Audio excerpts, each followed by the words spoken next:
Saya selaku pemateri pertama akan menjelaskan mengenai hakikat kurikulum. Hakikat kurikulum secara etimologi, kurikulum berasal dari bahasa Yunani, yaitu kurir yang artinya pelari dan kurer yang berarti jarak yang ditempuh oleh pelari. Istilah ini pada mulanya digunakan dalam dunia olahraga yang berarti a little race course, yang artinya suatu jarak yang harus ditempuh dalam pertandingan olahraga. Berdasarkan pengertian ini, dalam konteks dengan dunia pendidikan, memberikan pengertian sebagai circle of instruction, yaitu suatu lingkaran pengajaran di mana guru dan suasana hati terlibat di dalamnya. Sementara pendapat yang lain dikemukakan bahwa kurikulum adalah arena pertandingan tempat pelajaran bertanding untuk menguasai pelajaran guna mencapai garis finish berupa ijazah, diploma, atau gelar sarjana. Hakikat memiliki arti intisari atau dasar, prosedur yang digunakan oleh kurikulum untuk membantu siswa mencapai tujuannya terdiri dari kegiatan rencana pembelajaran, rencana pelajar, dan strategi pembelajaran yang berbeda. Al-Quran dan hadis berfungsi menjadi sumber utama untuk mengembangkan kurikulum yang efektif yang sesuai agar tercapainya tujuan pendidikan Islam.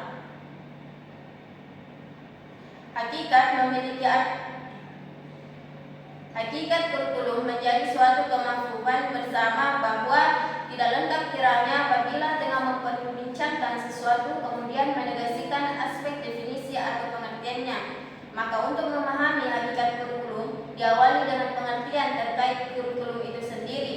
Sekurang-kurangnya istilah kurikulum dapat kita lacak penggunaannya dari Yunani yakni kurer yang berarti pelari. Baik, adapun karakteristik kurikulum. Karakteristik yang dimaksud di sini adalah cara untuk menggambarkan kekayaan dan keluasaan konsep kurikulum dan sebagai suatu alat untuk mengetahui keluasan dan dalam atas pengertian. Karakteristik kurikulum yang dikemukakan di bawah ini memerlukan pengetahuan atas perbedaan definisi pengertian. Karakteristik kurikulum yang dikemukakan di bawah ini memerlukan pengetahuan atas perbedaan definisi. Beberapa karakteristik kurikulum dapat dipaparkan sebagai berikut. Pertama, kurikulum as subject matter.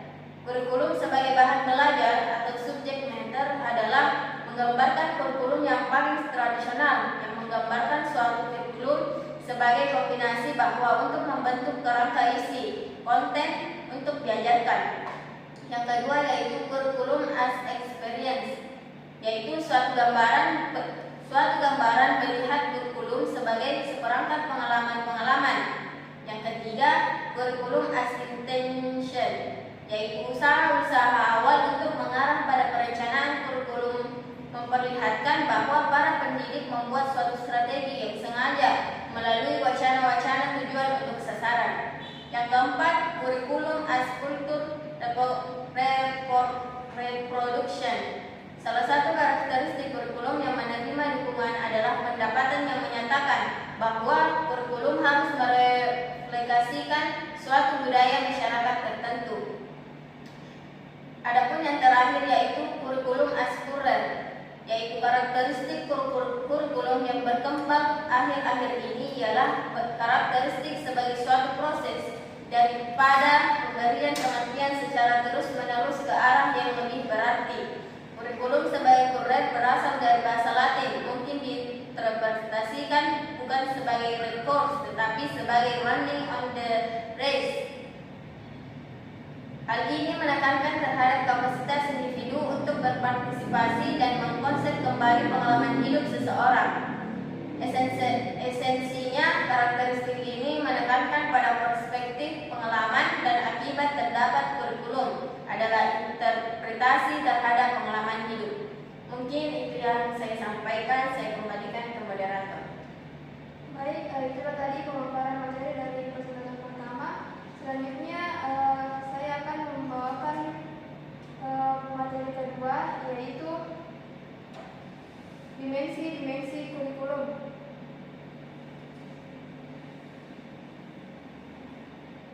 Dimensi-dimensi kurikulum ada beberapa jenis. Beberapa di antaranya yang pertama secara konseptual pengertian terbagi menjadi 3. Yang pertama, kurikulum sebagai mata pelajaran atau subjek. Maksudnya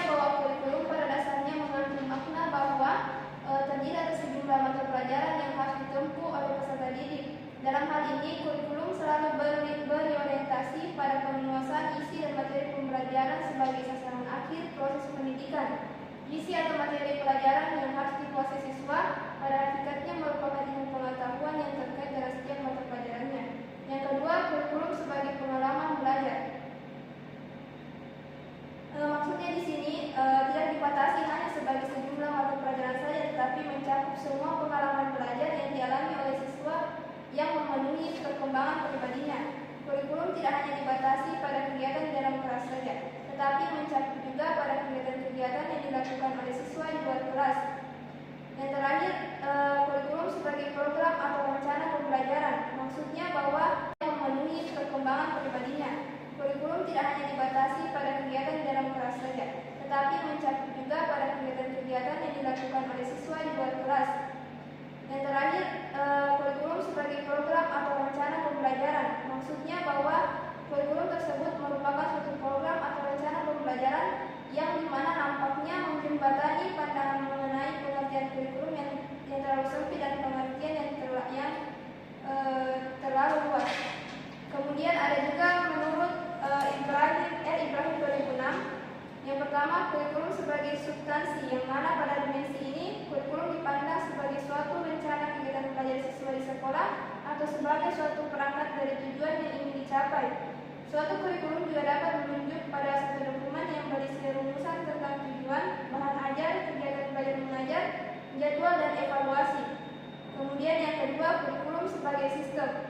Memandang bahwa kurikulum sebagai bagian dari sistem persekolahan, sistem pendidikan, dan bahkan sistem masyarakat.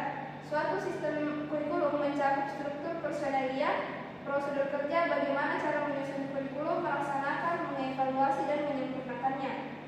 Yang terakhir adalah kurikulum sebagai bidang studi, yang mana memandang kurikulum sebagai bidang studi kurikulum yang merujuk pada kajian para ahli kurikulum dan ahli pendidikan dan pengajaran. Mereka mendalami bidang kurikulum, mempelajari konsep-konsep dasar kurikulum melalui studi kepustakaan dan berbagai kegiatan penelitian, percobaan, dan mereka melakukan hal-hal baru yang dapat memperkaya dan memperkuat bidang studi kurikulum. Itulah tadi pemaparan materi yang saya bawakan. Selanjutnya saya alihkan ke presentator ketiga untuk membawakan materinya. Baik, Assalamualaikum warahmatullahi wabarakatuh. Saya Kurniawan akan menunjukkan beberapa pandangan mengenai dimensi-dimensi kurikulum yang sebelumnya telah digambarkan beberapa juga oleh presentator sebelumnya.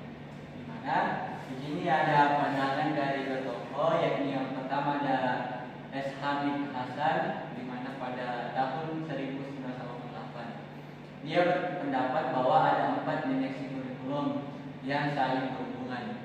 Di antaranya adalah yang pertama ada kurikulum sebagai suatu ide atau konsepsi, kemudian yang kedua ada kurikulum sebagai suatu rencana tertulis, selanjutnya ada kurikulum sebagai suatu kegiatan atau profesi, dan yang terakhir menurutnya adalah kurikulum sebagai suatu hasil.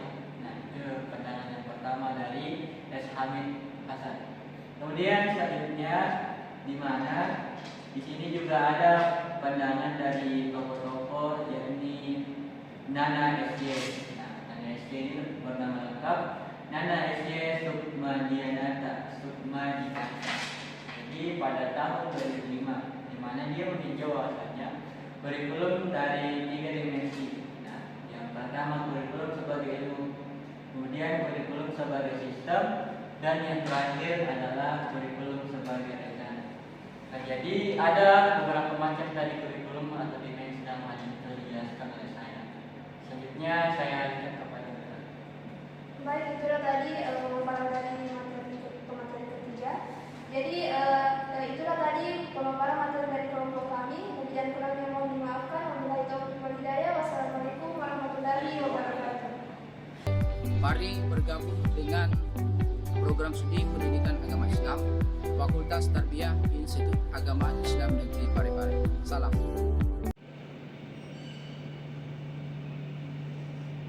Mari bergabung bersama kami di Program studi pendidikan agama Islam yang unggul. Salam Baik. Berjuang